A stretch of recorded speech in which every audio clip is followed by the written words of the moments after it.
Unpopular opinion.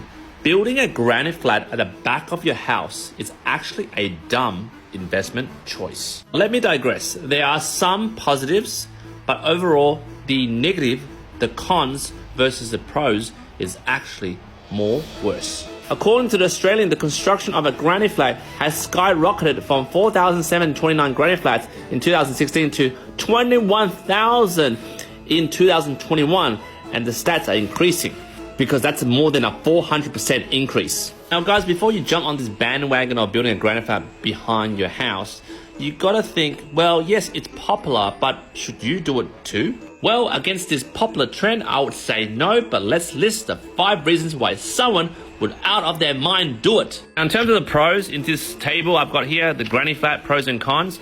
To do a granny flat, it's between 100 to 150 Gs. The number one pro is that there's an extra source of income. For example, in New South Wales, Sydney, you can probably get another $400 a week in terms of rental income.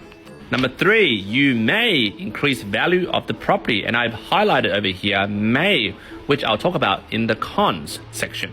And number 4 is you diversify your risk. For example, rather than having one property with the backyard just vacant, you have now 2 properties. So one is not rented out, well, at least the other one will be rented out, right? And finally, point number 5 is a place to park your grandparents, your parents, your bloody mother-in-law, or your teenage pesky kids. So mind you, it does have pure benefits if you do have lifestyle choices. For example, you want an extra accommodation for your kids or your mother-in-law, or you just want to mitigate your risk by having extra source of income.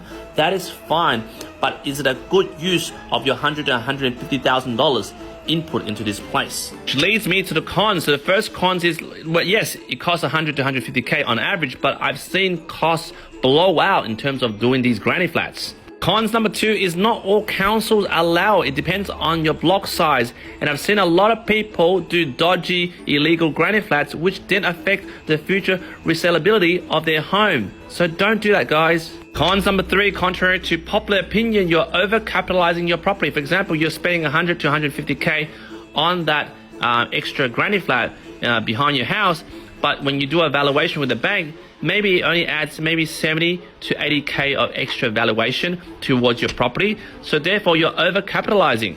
And possible cons number 4 is that you may expect longer vacancy periods for both those properties. For example, you might have 2 sets of lower socio-economic tenants in those properties, front and back, versus you could choose a very good average socio-economic tenant to live there longer.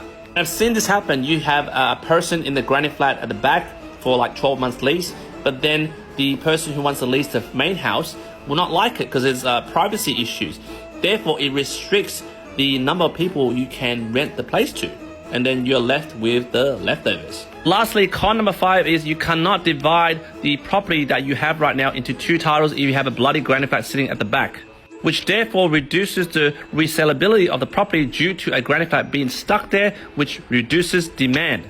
So those are the pros and cons, guys, and let's not forget that granny flats are generally built in inferior locations chosen by poorly informed investors to add little value, but actually it's a poor investment choice, especially you got to dump 100 to 150K or even 200K in towards this property. The better choice is to save that 100 to maybe 150K and buy a more A-grade investment property without all that ruckus at the back, and buy something just as it is with great capital growth without all that mucking around by doing a granny flat to create the capital growth. So guys, jump in the comments, let me know whether you agree or disagree with my unpopular opinion. I'd love to read it. Either roast me or toast me.